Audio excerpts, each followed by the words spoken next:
Hello, my name is Sky, and today I'm going to talk about the thermally activated delay fluorescent polymer in LED.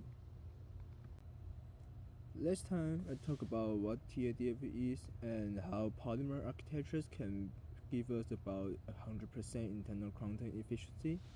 And in this presentation, I'm going to flip some perspective and talk about why it doesn't work yet.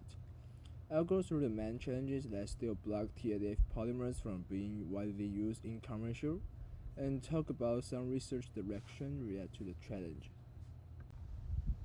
Before we talk about the challenge, let's get back to how TADF works. The materials can use both singlet and triplet excitants, so they can reach about 100% internal quantum efficiency without relying on heavy metals like iridium or platinum.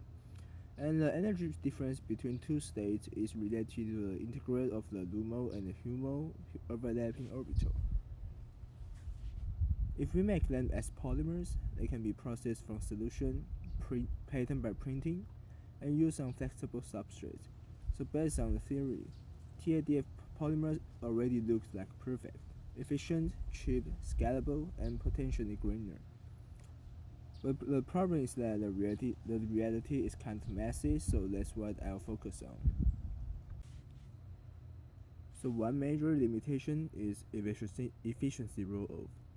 TADF relies on triplets that are recycled via the reverse intersystem crossing. That's a great for efficiency at low current. But as you drive the device harder, you build up a large population of triplets. Those triplets can annihilate each other, and that kind of mechanism is called triplet-triplet annihilation. So you can imagine like each triplet exciton is like a person carrying one unit of energy, and then moving randomly around the material. But when two triplets meet, instead of just bouncing off, they can combine their energy and then resplit it into a different way. So this is what we call the triplet-triplet annihilation. You start with two excitants. After the process, you end up with only one excitant and plus one ground state molecule. So the total number of excitons decreased by 1. At low current density, the triplets are sparse, so the collisions are rare, and this kind of mechanism is weak.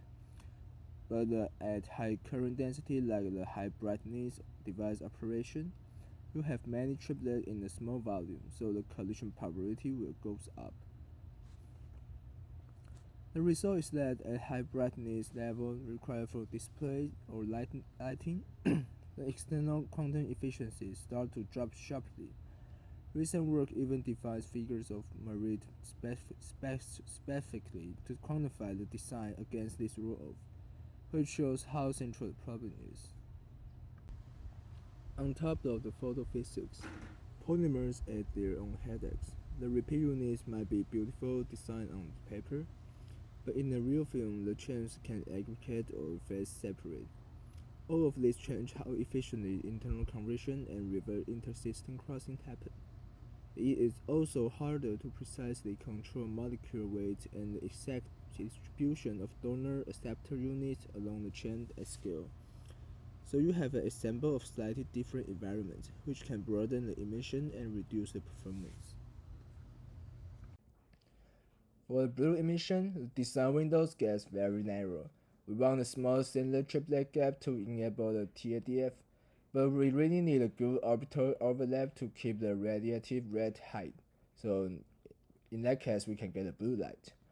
In practice, strongly twist donor acceptor structures shrink the energy difference, but also we can emission and extend the delay lifetime, so which can worsen the light roll-off and stability. For polymers, this is even trickier. Polydiversity and inhomogeneous environments broaden the spectrum, so making it harder to get a deep, pure blue.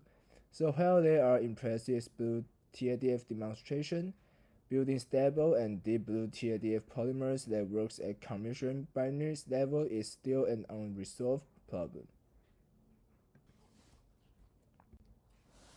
Another big issue is lifetime. Even when we got high initial efficiency, the devices often degrade faster than commercial phosphorescent OLEDs.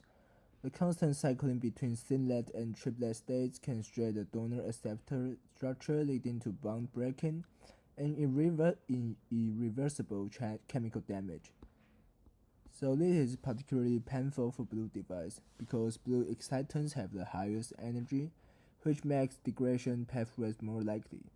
So reviews on blue OLEDs consistently point out that getting deep blue long-life emission is still one of the hardest problems. One advantage for TADF is to move away from expensive and potentially toxic heavy metal phosphors. But that doesn't mean the current TADF polymers are eco-friendly. Many contain aromatic amines or halogenetic structures. And we also need to consider catalysts and processing additives. On the process side, a lot of high-performance so far has been demonstrated using chlorinate or otherwise not-so-green solvents. And from the manufacturing perspective, multi-step synthesis plus tight purity requirement can make these materials expensive. So the economic and environmental advantage that people like to promise still need to be proven at scale. For future work, one direction is to reduce efficiency roll-off and extend lifetime. On the molecular side, we can design TADF units with faster risk by tuning the donor acceptor strength and the torsion angle. So the delay lifetime is shorter and triplets don't accumulate as much. Second, and at the device level, we can do triplet management.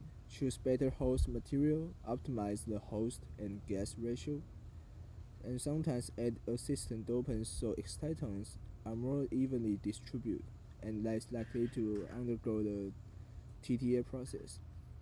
Finally, we can do stability-oriented polymer design, using more rigid backbones and shielding reactive sites, and avoiding chemically fragile groups, especially for the blue emitters. Another direction is to improve blue emission and color purity. One strategy is to design multi-resonance or TSCT blue polymers, where the TADF unit itself already gives narrow, deep blue emission, and we then integrate it into the polymer backbone. Another is morphology control, using bulky side groups, cross-linking, or optimized processing to suppress aggregation and phase separation, so the emission spectrum stays narrow. And structurally, sidechain TADF polymers let us keep a stable backbone for charge transport, while handling TADF units on the side, which can make it easier to tune color and reduce quenching. Here I want to show one concrete example of this greener processing direction. They designed a solution processable and multi-resonance TADF emitter and deliberately built the whole device using non-halogenate, more eco-friendly solvents. The different layers use things like water, cyclohexanol, what's important is that the performance is still quite good. They get a narrowband green OLED with external quantum efficiency of around 14 and 15%, which is comparable to many devices made with traditional chrononite solvents. So this is a nice proof of concept that we don't necessarily have to sacrifice efficiency to move toward a safer, non-halogenic solvent system.